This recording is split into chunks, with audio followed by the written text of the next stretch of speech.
الله وبركاته.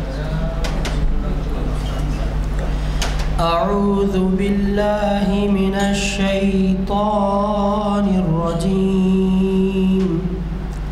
بسم الله الرحمن الرحيم. وإذ يرفع إبراهيم القواعد من البيت وإسماعيل ربنا تقبل منا إنك أنت السميع العليم. صدق الله العظيم. آج 6 رجب 1446 ہجری مطابق 8 جنوری 2025 عیسوی دن چہارشنبہ بعد نماز عصر جامع مسجد عالیہ گنج فاؤنڈری کانفرنس ہال میں منعقد کی جا رہی ہے محفل اقبال شناسی کی 1192 نشست. عنوان ہے اقبال کے کلام میں تلمیحات. مخاطب کریں گے عالی جناب ڈاکٹر محمد ناظم علی صاحب. میں ادباً گزارش کرتا ہوں عالی جناب ڈاکٹر محمد ناظم علی صاحب سے وہ شہ نشید پر آئیں اور ہمیں مخاطب کریں. بسم اللہ الرحمن الرحیم. محترم سامعین اکرام السلام علیکم. میں سب سے پہلے جناب غلام یزدانی صاحب کا شکریہ ادا کرتا ہوں کہ انہوں نے مجھ کو یہاں محفل اقبال شناسی میں متعارف کروایا ہے اور اللہ سے دعا گو ہوں کہ اللہ ان کو صحت کاملہ عطا فرمائے اور مینجمنٹ سے وابستہ حضرات اور یہاں ریگولر جو سامعین ہیں ان کے لیے بھی میں دعا گو ہوں کہ اللہ ان کو صحت مند رکھے خوشحال رکھے. حضرات آج میرا ٹاپک ہے میں نے خود دیا ہے یہ علامہ اقبال کے کلام میں تلمیحات. جب بھی ہم شاعری کے ذریعے سے ہو یا نثر کے ذریعے سے ہو کوئی بات کو ہم پیش کرتے ہیں تو اس کے لیے ایک ٹیکنک ہوتی ہے.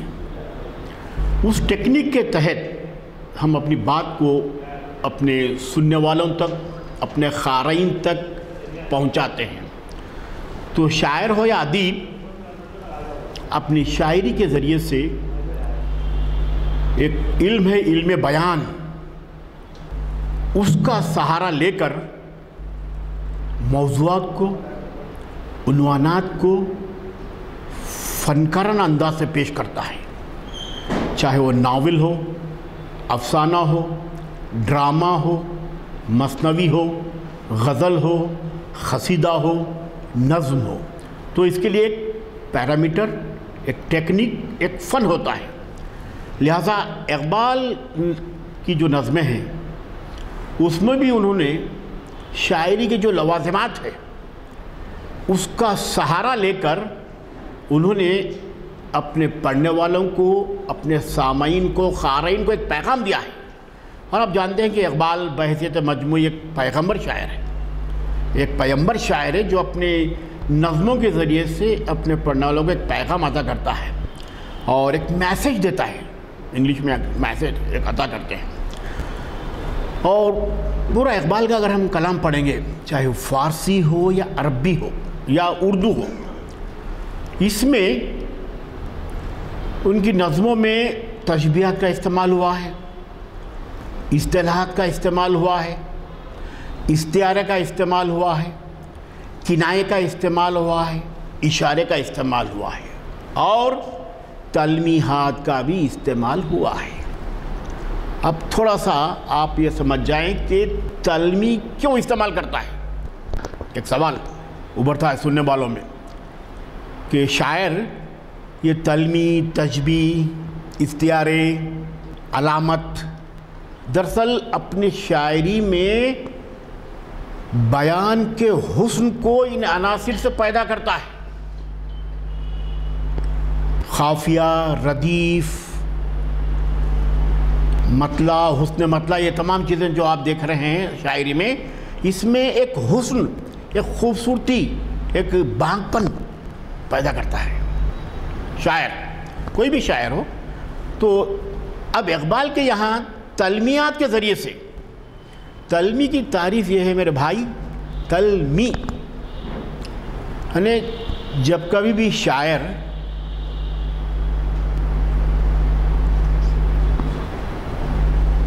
طویل قصے کو ایک لفظ دو لفظ میں پیش کر دیتا ہے اشاروں کے تحت، وہ تلمی کہلاتی ہے.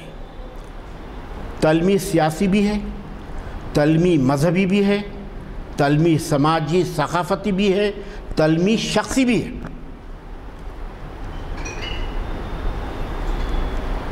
اللہ اللہ، کس قدر انصاف کے طالب ہو آج. میر و جعفر کی قسم، کیا دشمن حق تھا سراج. یہ شخصی تلمی، میر جعفر، میر صادق، اب پورا تاریخ پڑھیں گے آپ.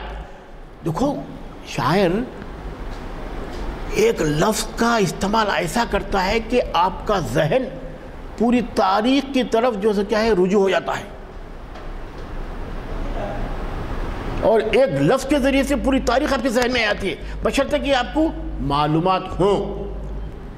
اگر معلومات ہوں تو پھر وہ پوری تاریخ اس لفظ کے ذریعے سے آپ کے ذہن تک نہیں پہنچ سکتی. تو یہ ہے تلمی. اور یہ تلمی کیوں استعمال کرتا ہے کہ زیادہ سے زیادہ الفاظ کو استعمال کرنے کے بجائے ایک لفظ کے ذریعے سے اپنے ظاہری معنی، اپنے باطنی معنی کو وہ پیش کرتا ہے شاعری میں شاعر. اب آپ دیکھیے اقبال کے یہاں سے بہت سی تلمیات ہیں صاحب. مذہبی تلمیات تو بہت ہیں. آگ ہے، اولاد ابراہیم ہے، اور نمرود ہے. کیا کسی کو پھر کسی کا امتحان مقصود ہے؟ آج بھی ہو ابراہیم کا سا ایما پیدا، آگ کر سکتی ہے اندازے گلستان پیدا. اب پورا واقعہ ہے میرے بھائی، ابراہیم علیہ السلام کا پورا واقعہ اس میں بیان کیا گیا ہے. اور یہ واقعہ بیان کر کے ایک سبق بھی اپنے پڑھنے والوں کو عطا کرتے ہیں. اگر آج بھی اس طرح اس کا ایمان، اس طرح کے مسلمان اگر آپ بن جائیں تو آگ بھی گلزار ہو سکتی ہے، آگ بھی ٹھنڈی ہو سکتی ہے. یہ مطلب ہے. دیکھو اپنے پیغام میں دو معنی نکلتے ہیں. ایک تو پورا تاریخی شعور، اسلامی تاریخی شعور، اسلامی تاریخ وہ بیان کرتے ہیں. تو اس طرح سے اسلامی تاریخ ہمارے یہاں اگر دیکھیں تو اس کو اقبال نے جو سے کیا ہے اپنے شاعری میں برتنے کی کوشش کی ہے. اور ایک خاص بات، کیونکہ اقبال نے نہ صرف اسلامی تاریخ، واقعات، کردار کا سہارا لیا ہے، بلکہ ہندو میتھالوجی، اساطیری قصے، اساطیری دیومالائی، ان قصوں کو بھی جو سے کیا ہے تلمیات کے ذریعے سے اپنے کلام میں پیش کیا ہے. خود ان کے عنوانات دیکھیے آپ. امام ہند نظم ہے میرے بھائی، کس کی طرف اشارہ ہے؟ رام چندر جی کی طرف اشارہ ہے. امام ہند رام چندر جی کی طرف پوری نظم لکھ دی اقبال. ان کا کردار، ان کی زندگی، ان کا بنواس، وہ تمام چیزیں جو واقعات ہم پڑھتے ہیں تاریخ، وہ تمام چیزیں جو کیا ہے ہندو میتھالوجی، انڈین کلچر، انڈین جو کیا ہے ثقافت، تہذیب کے جو عناصر ہے اس کو بھی جو کیا ہے تلمیات کے ذریعے سے اقبال نے پیش کرنے کی کوشش کی ہے. تو تلمیات ایک ایسا جو کیا ہے ایک شاعری کی ٹیکنک ہے جس کے ذریعے سے شاعر ایک وسیع و بلیغ عریض ایک داستان کو، ایک کہانی کو، ایک واقعے کو آپ کے ذہن میں اشاروں کے ذریعے سے، علامت کے ذریعے سے پہنچاتا ہے. وہ ہے تلمی. اس لیے میں نے یہ لیا ہے ٹاپک کہ یہ ایسا ٹاپک ہے کہ جب سے دنیا تخلیق ہوئی ہے تب سے واقعات تخلیق ہوتے رہے ہیں. دنیا کا پہلا آدمی آدم علیہ السلام، تب سے دیکھو آدم کا آنا بھی بہت بڑا واقعہ ہے نا بھائی. وہ پورا جنت میں جو واقعات ہوئے ہیں، جو شجر ممنوع، یہ بھی تو اب شجر ممنوع آ گیا تو یہ بھی تلمی کی طرف اشارہ ہے. شجر ممنوع جنت میں وہ پھل کے لیے منع کیا گیا تھا، پھر شیطان ورغلا دیا، پھر اس کے بعد کیا ہے کہ دنیا میں جو ہے آدم علیہ السلام کو یہاں تخلیق کیا گیا ہے. یہ تمام واقعات تو تلمی کسی مشہور قصہ، سیاسی قصے، سماجی قصے، تاریخی قصے اور واقعات رونما جو ہوتے ہیں یا کردار. ابھی میں کہنا تاریخ میں میر جعفر میر صادق کا کردار آج تلمی لوگ استعمال کرتے ہیں، اپنی باتوں میں گفتگو میں کرتے ہیں. ارے ایسا ہوا، ٹیپو سلطان کے ساتھ ایسا ہوا ہے نا، میر جعفر میر صادق سراج الدولہ کے ساتھ ایسا ہوا ہے نا. یہ خالی آپ باتوں میں گفتگو کرتے ہیں، لیکن شاعر اپنی شاعری میں جو کیا ہے تلمین ان الفاظ کا استعمال کرتا ہے. اور کردار اور شخصیت، ٹیپو سلطان کی شخصیت ہے، لیجنڈری ہے، مثالی ہے. خود ان کا جو قول ہے وہ بھی پورے جو کیا ہے اردو دنیا میں جو مثالی بن گیا ہے.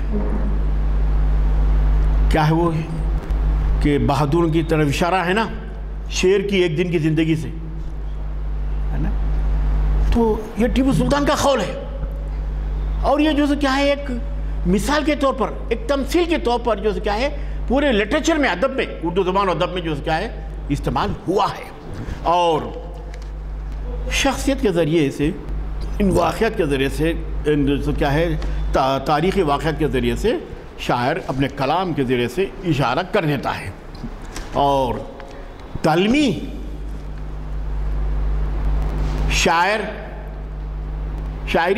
تلمی شاعری نبیوں اور ولیوں پر گزرنے والے واقعات کا جز بھی رہی ہیں. بھائی تاریخ میں صبر ایوب بھی بہت مشہور ہے. ہاں اگر کلام میں اگر آ جائے صبر ایوب تو آپ پوری ایوب علیہ السلام کا پوری زندگی آپ کے ذہن میں آ گئی، تصویر پھر گئی. یہی تو شاعری کا کمال ہے میرے بھائی. ایک لفظ کے ذریعے سے، لفظ ایک فنکاری کا ایک حصہ ہے، ایک ٹیکنک کہ صبر ایوب تو پوری ہسٹری آپ کے ذہن میں آتی ہے. بچے آپ پڑھیں تو تاریخ میں، اسلامی تاریخ میں ایوب علیہ السلام کا صبر بہت مشہور ہے. ہاں جسم پہ پورے ایسے ایسے حالت تھا کہ اللہ میاں جو کیا ہے ان کو آزمائش میں ڈالا تھا، اللہ میاں امتحان لے رہا تھا حضرت ایوب علیہ السلام کا. تو اس طرح سے نبیوں اور ولیوں کے بڑے بڑے کرشمے، کرامات، یہ تمام چیزیں. شق القمر کا واقعہ ہے صلی اللہ علیہ وسلم کے دور میں، اور دیگر کئی ایسے واقعات ہیں. اس کو تلمیحاً اپنے کلام میں شاعر جو کیا ہے پیش کرتے رہتا ہے. اور ولیوں پر گزرنے والے واقعات کا جز یا قرآنی تفہیم، اکثر ہمارے اقبال کے پاس بھی ہے قرآنی آیتیں، لا تقنطوا، کیا ہے خدا کی ذات سے مایوس نہیں ہونا چاہیے، ہمیشہ اس سے امید لگائے رکھنا چاہیے، بشرطے کہ حالات کیسے بھی ہوں. تو لا تقنطوا ایسا اقبال کے یہاں بھی آیا، اور پھر دیگر شعراء کے یہاں بھی آیا. ایسے آیتیں ہمیں مل جاتی ہیں. پھر لا الہ الا اللہ، اس طرح کے عربی آیتیں بھی جو کہ اشعار میں استعمال ہوئی ہیں.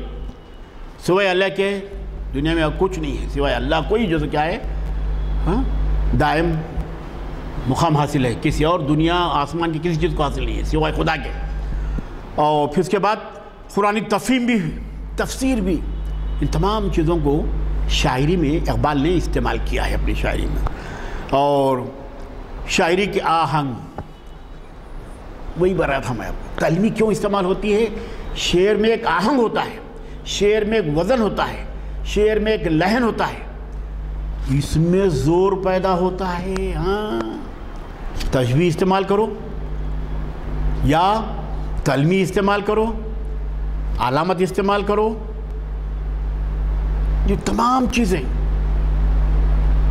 کسی مفہوم کی طرف، کسی معنی کی طرف، کسی میننگ کی طرف جو کہ آپ کے ذہن کو لے کر چلے آتے ہیں. اگر میں ایک بات کہہ دوں اجنبی خاک، اشعار تو بہت ہیں، تو اس کا مفہوم کیا ہوتا ہے سنیے آپ. اجنبی خاک، یہ ظاہری مفہوم کیا ہے؟ اجنبی یعنی اسٹرینجر کی خاک، مٹی، خاک. تو اس کا اتنا بڑا مفہوم ہے صاحب کہ جب انگریز ہندوستان میں آگے تھے تو ہندوستانی تہذیب آہستہ آہستہ معدوم ہو رہی تھی. انگلش کلچر، انگلش لینگویج پورا ہندوستان پہ مسلط ہو رہا تھا. تو ایک شاعر نے کہہ دیا اجنبی خاک نے دھلا دیا قدموں کے نشان. ہماری تہذیب کو جو کیا ہے اس طرح سے یہ لوگ آ کے ملیامٹ کر دیے ہیں. کون؟ انگریز. اس کا اثر آج بھی ہے، مسلم گھرانوں میں بھی ہے، دیگر ہمارے اپنے وطن کے گھرانوں میں بھی انگلش کلچر پورا گھس گیا ہے، پورا گھس گیا آج کل. اب کوئی فرق باقی نہیں رہا کہ پورے مسلم گھرانوں میں آپ جا کے دیکھیے آج کل لڑکیاں تو جنس کے پینٹ بھی پہن رہی ہیں. مسلم بچیاں کالجوں میں دیکھ رہا ہوں میں، یونیورسٹی میں دیکھ رہا ہوں میں. ایسا بھائی ایک لباس کے بھی ایک معیارات ہوتے ہیں، لڑکی کا ہو لڑکے کا ہو، اس کی اپنی شناخت ہوتی ہے، فطری شناخت، ابدی شناخت. یہ چیزوں سے ہم بے بہرا، ہم جو کیا ہے یہ محروم ہوتے جا رہے ہیں. دراصل یہ ماں باپ کا ڈر، خوف اولاد پہ نہیں رہا. ورنہ پہلے زمانے میں نہ صرف ماں باپ کا ڈر خوف ہوتا تھا، میرے اپنے زمانے میں آج سے 40 سال پہلے میرے خالو میرے ماموں کا بھی ڈر ہوتا تھا.